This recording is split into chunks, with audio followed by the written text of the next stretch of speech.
As Russia's war in Ukraine entered its fourth year on Monday, the Kremlin said it welcomed what it called a new U.S. approach to dialogue with Moscow. U.S. President Donald Trump has flipped the switch on Western efforts to isolate Moscow following the war, as he and his officials engage with their Russian counterparts over plans to end it. Ukraine has said it's committed to a diplomatic resolution to the war, but with Kyiv and Europe shut out of those talks, Washington seems inclined to grant Russia a number of concessions that may be hard for Ukraine to swallow.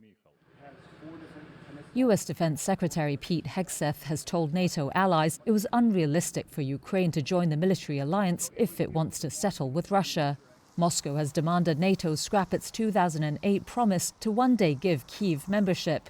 It has also dismissed the idea of having NATO member forces act as peacekeepers in Ukraine under a ceasefire deal. In November, Reuters reported that Russian President Vladimir Putin was ready to cut a deal with Trump if Kyiv dropped its goal to join NATO and if Moscow didn't have to make major territorial concessions. How much land Russia can keep is a critical issue moving forward. It now controls nearly 1/5 of Ukraine, or an area about the size of the U.S. state of Ohio, mostly in the east and south. Putin in June last year said he wants Ukraine's troops out of 4 Ukrainian regions claimed and mostly controlled by Russia. The U.S. defense chief in February dismissed Ukrainian hopes of restoring its internationally recognized borders. Chasing this illusionary goal will only prolong the war and cause more suffering.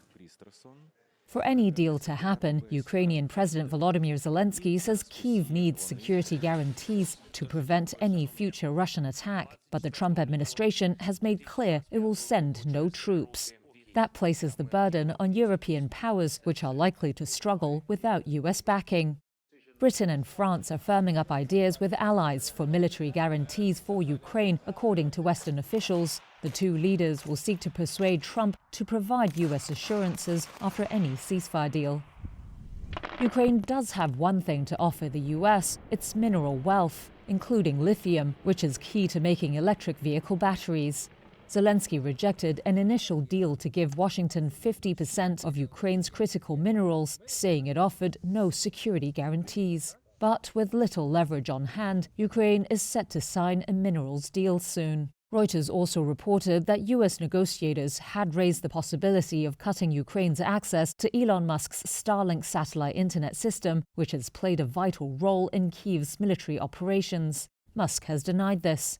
On Monday, Zelensky's deputy posted on X saying Ukrainian and U.S. teams are in the final stages of negotiations regarding the minerals agreement, adding that Ukraine hopes to sign the deal in Washington with officials there, quote, to showcase our commitment for decades to come.